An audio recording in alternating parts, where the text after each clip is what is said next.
Kanina pa ako nanonood ng YouTube. Tapos ito yung pinapanood ko. Grabe. Malungkot na balita pero baka mangyari na sa June tuloy. January 20. Tignan nyo. Oh, Sunday. Oh, Monday. Oh, Tuesday. Oh,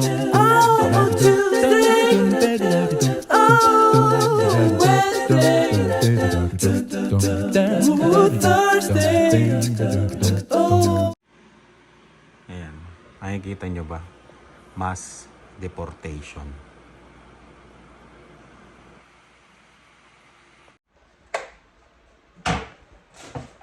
Diba? Parang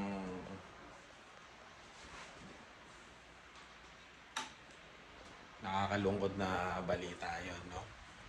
Pero talagang ganun. Ano ba yung mass deportation na sinasabi nila? Yung pinanood ko na yan, mass deportation yan sa US. Kumbaga pagka umupo si Trump, 'di ba, pinangako niya yan ng ng eleksyon. Marami siyang ide-deport na undocumented. Ayan. Yun na yung pinangangambahan ng mga iba't ibang lahi na walang papel sa US. Ano ba epekto niyan dito sa Canada? Malaki rin kasi yung Canada rin, si Polivier, nagsabi din siya na ide-deport niya rin yung mga undocumented dito sa Canada.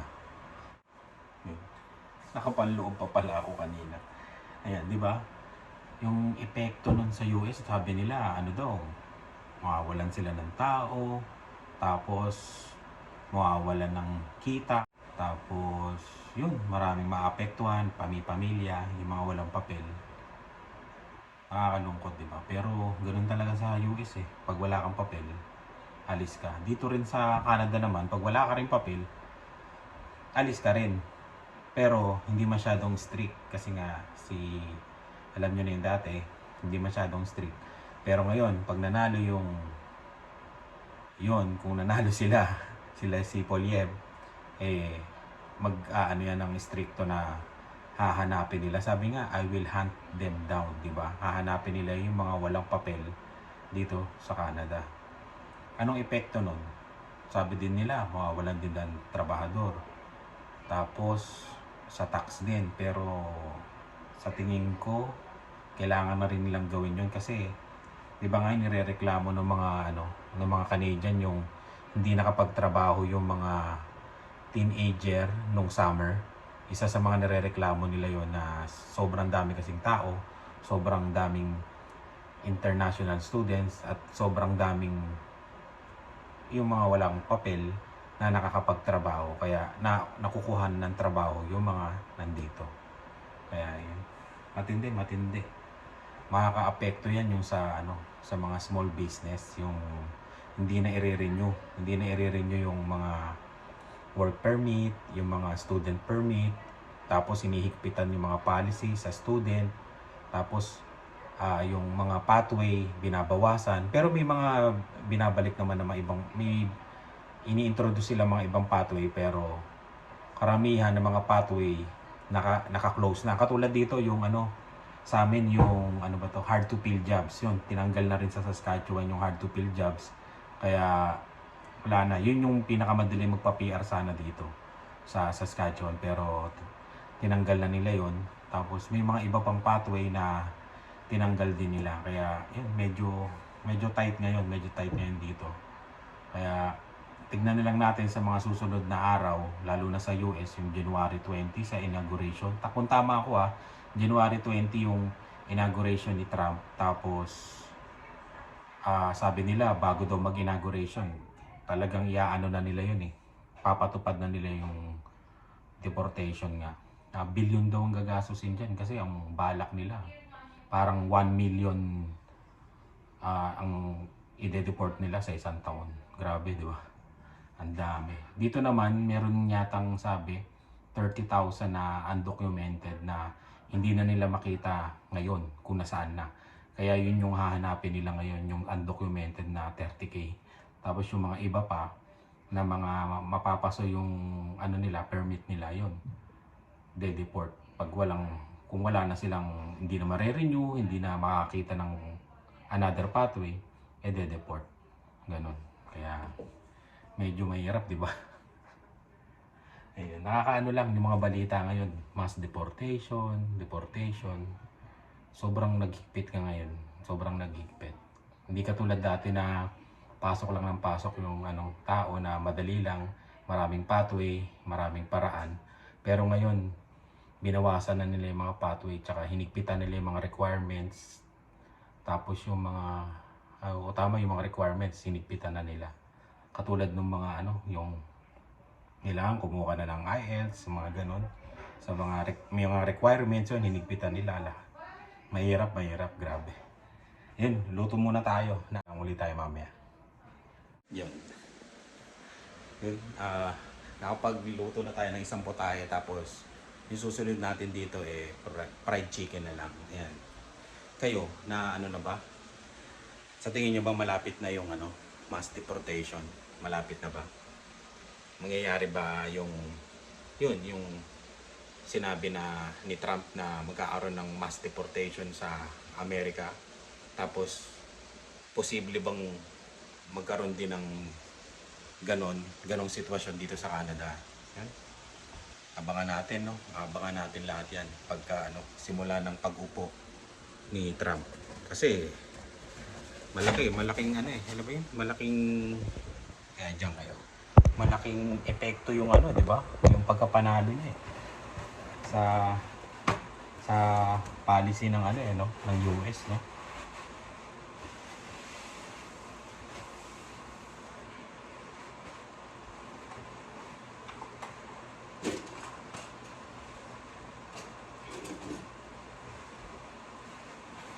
Ang inaano ko diyan yung mga nanganganib, no, ng mga hindi makakapag-renew ng kontrata. Yun ako na, pero sa tingin ko rin pabor din ako dun sa yung sa chicken, yung mga walang papel. Siyempre, di ba? Kawawa din naman yung mga nandito sa Canada. Yung mga legal na nagtatrabaho, di ba? Legal na namumuhay, yun.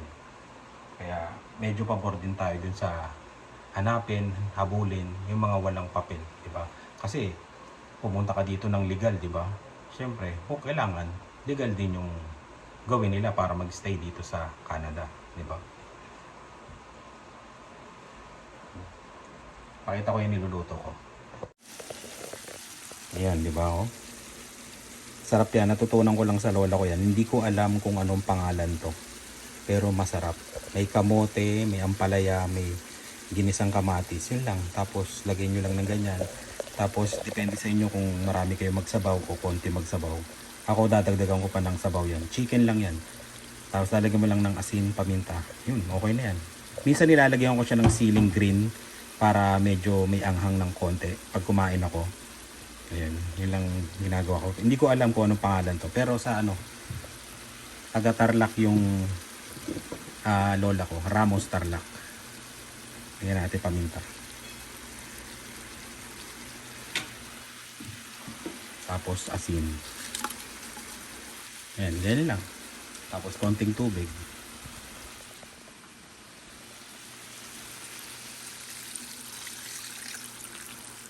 Ayan.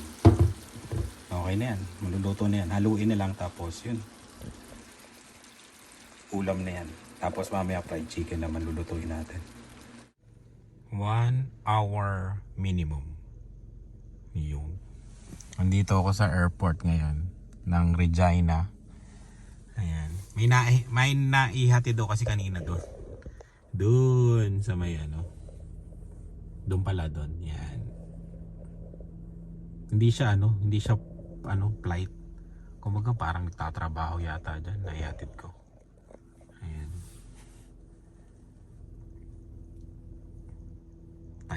Tahimik ang airport no.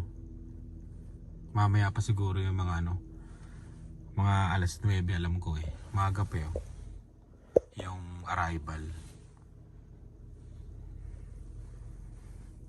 Ay, check ko nga. Teka lang, check ko.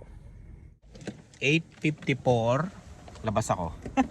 8:54 and 9:45 PM. yung dadating. Tapos susunod 10:04. Ayan. Ba, may Uber din naman dumating eh. Ayan. Para nakatunog ah. Mag-isa lang ako dito eh. Dito yung antayan.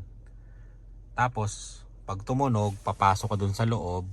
May Uber rin doon, parang waiting area. Pero nandun yung pasahero. Ayan, doon sila pupunta. Maliit lang tong airport ng Regina. Oh, RAV4 din yun, no. Ayan, no. WestJet, Calgary 8. Ay, nawala tuloy. Dilim, no? Papalitan ko na to. Sabi, may mga nag-comment doon sa vlog natin na madali lang daw palitan to. Yan. Kaya papalitan natin. Siguro tutungkabin lang to. Palitan natin ng maliwanag para pag nag-vlog tayo, makita tayo. Ang dilim eh, oh. Ano kaya? I-YouTube ko na lang to. Yan. Hintay lang tayo mga 5 minutes dito tapos uwi na tayo. Yan. Ganun kasi ko eh. Pag nabiyaya ko ng Uber, pag tumunog doon sa bahay, tapos sinatid ko, yun, minsan naghihintay akong 5 minutes, minsan umaalis din ako kaagad. Babalik uli sa bahay. Pag tumunog, tuloy ang biyahe. Pag hindi, doon na sa bahay, tambay. Hanggang sa matulog na, di ba? Ngayon lang uli ako nakapag-Uber. Siguro may nagtatanong kasi, may nagme-message yan. Mga 1 month o 3 weeks na ako hindi nakapag-Uber. Parang ganun. Ayan. Medyo na busy tayo ng mga araw-araw yan. Tapos ngayon, yun, kanina, wala kasi kaming live ng Spot Pinoy ngayon. Si Ina, pabiyahe ng Toronto, tapos pauwi na ng Windsor. Kaya, meron kaming episode ngayon, yung kay Ate Susan, tungkol sa pagkuha ng bahay. Yun, marami kami na itanong doon, lalo na ako, marami akong tinanong. Kasi magre-renew ako, di ba? Ayun, panoorin nyo, pag may time kayo, panoorin nyo. Yung episode ni Ate Susan, yung asawa ni Kuya Puto. Yun. Pasensya na kayo, ayun, madilim ha. Gaganto na lang ako. Saan pa ba pag-uusapan natin? Nandito na tayo sa airport, yun nga, yung mass deportation, no? Nakakalungkot talaga yun. Yun. Malapit na, no? Depende yan sa pag-upo talaga ni Trump doon malalaman. May epekto rin talaga siya sa Canada no? Kasi, di ba nga, kinukulit niya yung Canada sa tariff din. Ayun. Rin, tapos yung kay Polivier, di ba? Ano ba? Polivier o Polier? Parang ganun. Ayun. Hindi ko mabigkas. Rin no? Siyempre, nakakaawa, pero ganun talaga. Kailangan mo na sumunod sa batas, kailangan maging legal ka, di ba? Pag stay mo dito sa Canada. Kasi yung mga legal, kawawa din naman, di ba? Pero malaki talaga, mga malaki lalo na sa US, malaking mga undocumented doon. Pati dito sa tingin ko sa Canada dito, kasi marami na ring may expire, parang abot din yata na milyon yung may expire tong 2025 to 2026. Ilan doon yung hindi mare-renew, di ba? Ng nila permit, di ba? Ng visa nila. Kaya medyo marami rin talaga. Marami. Antayin na lang natin kung anong mangyayari. Sabay-sabay tayo mag-iintay. Ayan. Sobrang tahimik dito no? Ayan. Uwi na muna ako sa bahay. Mamaya pa naman yung yung arrival dito ng mga pasahero. Kung tumunog, pag uwi ko sa bahay, may ihatid ko, didiretso ko dito para maabot ko yung mga ibang pasahero. Kung hindi, tulog-tulog na tayo. Ganun na lang gagawin natin. Baka nga uli ako. Parang tignan ko yung hinugasan ko. Nagugas ako kanina $2. Medyo natanggal din naman. Hindi ko nakita kanina to Inisprayan ko lang Okay din naman yung $2. Ayan. Sabi ko, babiyahe ko, kailangan kong hugasan para hindi man nakakahiya sa sa pasahero.